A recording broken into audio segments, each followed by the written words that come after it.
So hello friends, welcome back to our channel Exam Buddy. Now let's do our assignment inspection and quality control in manufacturing week 0 assignment 0.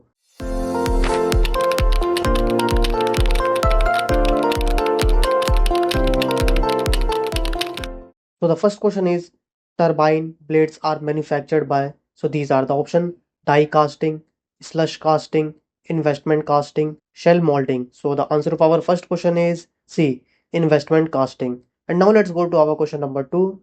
Which of the following processes serves as a property enhancing method in manufacturing?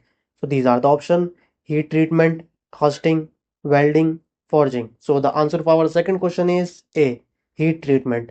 And now let's go to our question number 3. Which of the following manufacturing operations involves material removal? So these are the option: forming, joining, milling, all of these. So the answer for our third question is C, milling. And now let's go to our question number 4.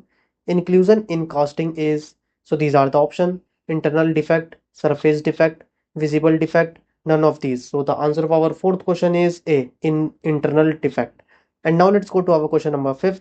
Which of the following joining processes creates a temporary joint? So these are the option: welding, brazing, threaded fastening, soldering. So the answer of our fifth question is C, threaded fastening. And now submit your answer. So friends, if you want more assignment answer in future, so you have to do one thing. You have to subscribe our channel. So thank you friends for watching our video.